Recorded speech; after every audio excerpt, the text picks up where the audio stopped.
And the villain, two basic types, and you'll have sub-archetypes within these, but the two basic types of villains are the elemental and the fallen. And they both do different things for us in society, just like with the heroes. The aspirational hero, for example, gives us something to aspire to. If we don't have that, then there's nothing for the cathartic motivational in us to work toward. So you need both of those.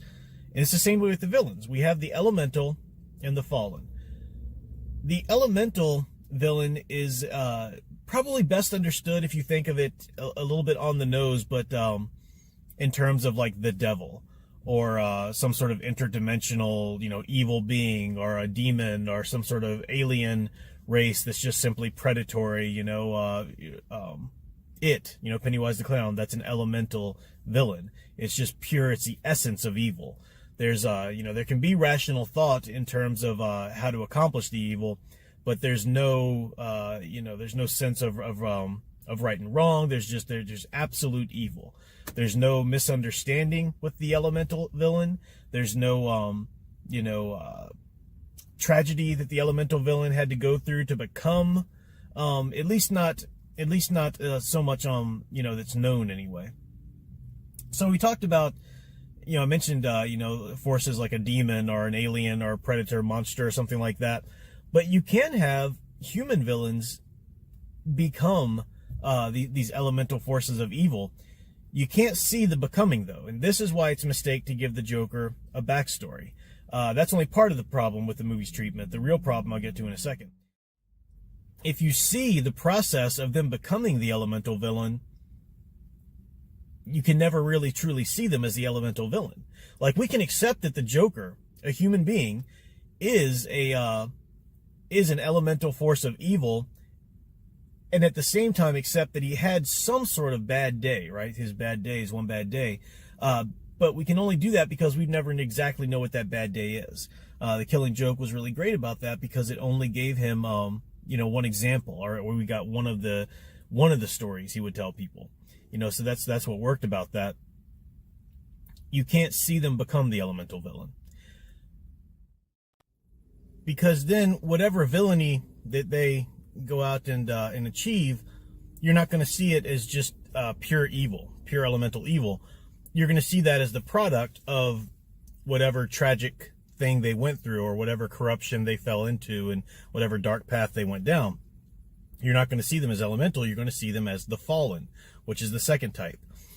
The fallen is easy to understand. These are people who is sort of like a cathartic motivational hero, but they didn't overcome the mistake or the tragedy. They went down the dark path. So Two-Face, for example, who had, depending on the telling, he had some psychological issues, or it was just simply the acid to the face or the burn to the face, whatever story you want to go through. But it's something that happened to him that turns him down this dark path. He faces some sort of tragedy and responds poorly to it. That's the fallen villain. Now, the fallen villains are useful to us because they are cautionary tales. They are stories about this is what not to do when you face a tragedy.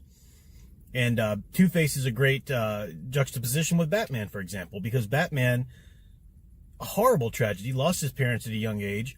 Instead of deciding that he was going to grow up to be a little nihilist and nothing means nothing because the cruel universe took his parents away from him, no, he decides he's going to dedicate the rest of his life to try to stop any other child from having to suffer that fate, to try and stop other people from having to suffer at the hands of villains like, Joe Chill, who killed his parents. So that's a positive. It's positive activism I've talked about. But you do need to see in these mythologies villains not respond positively and respond negatively, because that shows you the path not to take. That's the cautionary tale. The cautionary tales, though, do not work without the elemental evil. The elemental evil is absolutely necessary. It's just like the aspirational. It's actually aspirational hero. It's absolutely necessary, but no one gets it, and people think, "Oh, that's just kiddie stuff." We like the other ones because no. You can't have a cathartic motivational hero if you don't have the aspirational to strive toward. You can't have a fallen villain, because what are they fallen into? You need to define what evil is, and the elemental evil does that. Without an elemental evil, then you have moral relativism. And that is the biggest crock of I'm sorry. If you want to go into my comments now and try and defend moral relativism, I'll just block you before reading your whole comment. And it's not bad because it's all relative, right? That's not rude of me because it's all relative. You know, it's ridiculous. It's just the whole concept defeats itself anytime you try and talk about it. Moral relativism is nonsense. And you need these elemental evil forces in your mythologies to define that for you and help you get that out of your thoughts and your world experiences into a story where you can better understand it. And then the cautionary villains are the ones who are the fallen villains, are the ones who give us these cautionary tales about what happens if we do fall into that elemental evil. So we need both of them. Just like I talked about how it's a problem for mythology and society, culture in general, when you try to deconstruct our aspirational heroes, the same thing is being done with villains. And the Joker is one of the most iconic elemental evil villains we have out there.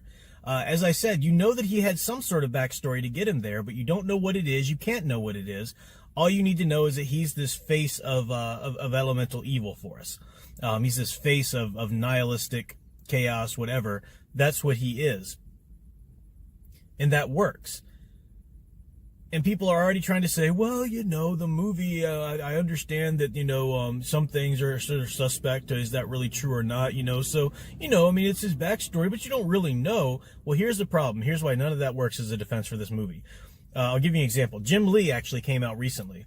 Jim Lee, for somebody who has been such a crucial part of so many iconic superhero stories in the past, it's mind-boggling to think of how little and how poorly he understands superheroes and who they are and what they do for society. He just completely doesn't get it. He came out, with a tweet or whatever, talking about, oh, this movie's so great. It's gonna define the Joker moving forward. We're gonna have elements of that probably, I'm sure. And it's a wonderful, wonderful blah, blah, blah. It's perfectly in line with who the Joker is. And it'll serve as a wonderful, and here's what he says, cautionary tale. If your Joker is serving as a cautionary tale, then it's not the Joker that society has accepted and society has resonated with and responded to. You don't get it, Jim Lee. You do not understand it at all. Go back to drawing pretty pictures. It doesn't work. It doesn't work. You need both the elemental villains and the fallen villains. If you don't have both of them, then your mythology doesn't work.